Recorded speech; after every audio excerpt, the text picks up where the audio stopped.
Niin, Merijärven maisemiin, tarkemmin sanottuna Peräläntielle ja Suomelan vanhalle tilalle muutti muutama päivä sitten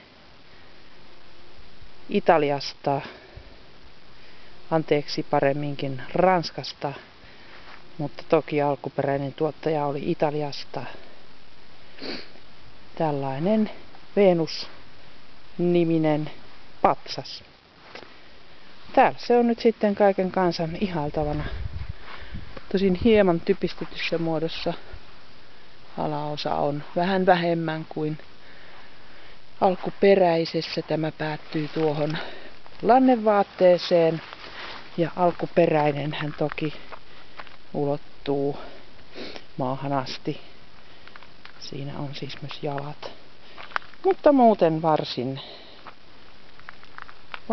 samanlainen. Tai siis tämähän tietysti on se, mutta tällä alaosalle on jotakin tapahtunut.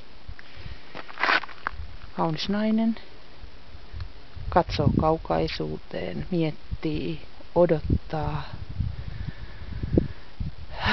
suunnittelee. Luonnon keskellä.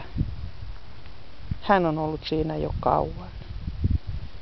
Ja hän tulee siinä olemaan kauan. Näillä näkymillä todennäköisesti ainakin seuraavat 2 vuotta, kunnes hän muuttanee toiseen asemapaikkaan. Tosin samalle alueelle, mutta hieman eri suuntaan. Talvella hän on varmaan varsin viehättävän näköinen, kun lumi peittää hänet. Mutta hänen hahmonsa kuitenkin on varmasti selvästi havaittavissa.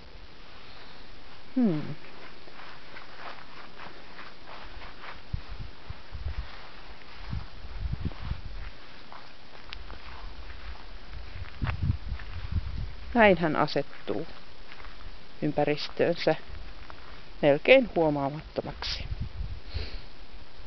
mutta silti niin vaikuttavaksi.